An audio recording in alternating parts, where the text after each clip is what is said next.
Hello friends, welcome to Yashri vlogs. யாஸ்ரீ விலாக்ஸில் இன்றைக்கி ஒரு லஞ்ச் ரெசிபி பார்க்கலாங்க. தொடர்ந்து மழை பெய்யுது, என்ன லஞ்ச் பண்ணலாம் அப்படின்னு ஒரு யோசனையாக இருந்தது. இன்றைக்கி சூடாக வெஜ் ரைஸ் பண்ணலாம் அப்படின்னு ஒரு ஐடியா. வெஜ் ரைஸில் நம்ம தேங்காய் பால் சேர்த்து பண்ணலாம். அதுக்காக நான் இங்கே க்ரீன் கலர், ஒயிட் கலர் சுண்டல் வேக வச்சு வச்சுருக்கேன். ஒயிட் கலர் வந்து சோயா பீன், அதுக்கப்புறம் வெஜிடபிள்ஸ் இருந்ததை கட் பண்ணி வச்சுருக்கேன். குக்கரில் தேவையான அளவு ஆயில் சேர்த்துக்கலாம். நான் 2 டேபிள் ஸ்பூன் அளவு ஆயில் சேர்த்துட்டு வீட்டிலே பண்ண நெய் 1 டேபிள் ஸ்பூன் அளவு சேர்த்துக்கிறேன். ரெண்டும் சூடானதுக்கப்புறமா ஹோல் ஸ்பைசஸ் சேர்த்துக்கலாம். பிரியாணிக்கு யூஸ்வலாக என்ன சேர்ப்போமோ அது வேணுங்கிறத சேர்த்துக்கலாம். நான் இங்கே அன்னாசிப்பூ, ஒரு ஜாதிபத்திரி, ஒரு பட்டை இது மட்டும் சேர்த்துக்கிறேன். அதுக்கப்புறமா இது கூடவே நான் ஒரு பெரிய வெங்காயம் 1 சாப் பண்ணி போட்டுட்டு அதை நல்லா வணக்கிக்கலாம். பெரிய வெங்காயம் நல்லா வணங்கினதுக்கப்புறமா இதோட ஒரு 1/4 டேபிள் ஸ்பூன் அளவு இஞ்சி பூண்டு சேர்த்துட்டு பச்சை வாசனை போகிற வரலும் வதக்கணும்.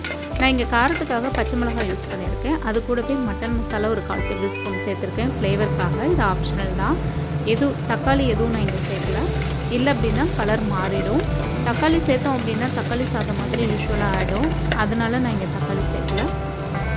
வெங்காயம் இஞ்சி பூண்டு பேஸ்ட்டும் நல்லா வதங்கினதுக்கப்புறமா இதோட நான் வெஜிடபிள்ஸு சேர்த்துக்கிறேன். வெஜிடபிள்ஸ் நான் கேரட்டு, பீன்ஸு, கேப்சிகம் சேர்த்துக்கிறேன். பொட்டேட்டோ இருந்தாலும் அதுவும் சேர்த்துக்கலாம். காலிஃப்ளவரும் சேர்த்துக்கலாம். குட்டீஸ்க்கு பண்ணுறதுனால வெஜிடபிள்ஸ் நிறைய சேர்த்து பண்ணணும் அப்படின்னா ஹெல்த்தியாகவும் இருக்கும். வெஜிடபிள்ஸ் எல்லாம் நல்லா வதங்கினதுக்கப்புறம் நான் பாயில் பண்ணி வச்சுருந்தேன் சுண்டல் 1 கப் இதில் சேர்த்துக்கிறேன். சுண்டல் ஒரு 75% பாயிலாக இருந்தால் போதும். ஏன்னா நம்ம இதுலேயும் விசில் வைக்கிறப்போ ரொம்ப குலைவாயிடக்கூடாது. அதுக்கப்புறமா நான் ரெடி பண்ணி வச்சுருக்க தேங்காய் பால் இதோட சேர்த்துக்கிறேன். தேங்காய் பால் நான் 1.5 கப் அளவு சேர்த்துருக்கேன். எந்த கிளாஸில் நம்ம அரிசி எடுத்தோமோ அதுக்கு ஈக்குவலாக இதில் தேங்காய் பால் சேர்த்துக்கலாம். இந்த மாதிரி தேங்காய் பால் ஒரு கொதி வந்ததுக்கப்புறம் தேவையான அளவு உப்பு சேர்த்துட்டு இதோட நம்ம ரைஸ் சேர்த்துட்டு 2 விசில் விட்டால் போதுங்க. அவ்வளோதான், சாதம் ரெடி. நான் பாசுமதி ரைஸ் அப்படிங்கிறதுனால 2 விசில் போதும் அப்படின்னு விட்டாச்சு. நார்மல் ரைஸாக இருந்தால் நீங்கள் 3 விசில் விட்டு வச்சு பாருங்கள், சாஃப்டாகவும் இருக்கும். கடைசியாக குக்கர் மூடி போடுறப்போ இதில் கொஞ்சமாக புதினாவும் கொத்தமல்லியும் சேர்த்துக்கிறேன் ஃப்ளேவருக்காக.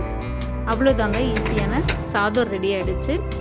அதுக்கப்புறம் ஷைடிஷ்காக நான் இங்கே ஒரு டேபிள் ஸ்பூன் அளவு கார்டு, கொஞ்சமாக மிளகாய்த்தூள், கொஞ்சம் இஞ்சி பூண்டு பேஸ்ட்டு, கொஞ்சம் கடலை மாவு, அதோட அரிசி மாவு சேர்த்து மிக்ஸ் பண்ணிவிட்டு காரத்துக்காக பெப்பர் சேர்த்துட்டு ஒரு பேனில் கொஞ்சமாக பட்டர் சேர்த்துட்டு பன்னீர் கட் பண்ணி வச்சுருந்ததை அதோட ஆட் பண்ணிவிட்டு நம்ம கலக்கி வச்சுருந்த மசாலாவையும் அதோட ஆட் பண்ணிவிட்டு இந்த மாதிரி பொறுமையாக திருப்பி போட்டோம் அப்படின்னா ரெட் கலரில் இருக்கும்.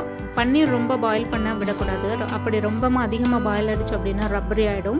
பன்னீரை ஒரு சைடு நகர்த்தி வச்சுட்டு இதோட ஒரு பல்லு பூண்டு சாப் பண்ணது, ஒரு சின்னதாக மீடியம் சைஸ் பெரிய வெங்காயம் சாப் பண்ணது சேர்த்துட்டு இதோட பெப்பர், சால்ட்டு, கெச்சப் சேர்த்துட்டு ஒரு 2 நிமிஷம் நல்லா வதக்கிக்கலாம். கெச்சப் சேர்த்துட்டு கண்டிப்பாக 1 நிமிஷம் போல் நல்லா வதக்கணும். அதுக்கப்புறமா இதோட பன்னீர் சேர்த்து மிக்ஸ் பண்ணிவிட்டு ஒரு 30 செகண்ட்ஸ் வதக்கிட்டு மேலே கொத்தமல்லி தலை தூவிட்டோம். ஈஸியான ஷைடிஸும் ரெடி. இதே மாதிரி இன்ட்ரெஸ்டிங் வீடியோஸ்க்கு என்னோட சேனல் சப்ஸ்கிரைப் பண்ணி பாருங்கள். தேங்க்ஸ் ஃபார் வாட்சிங்.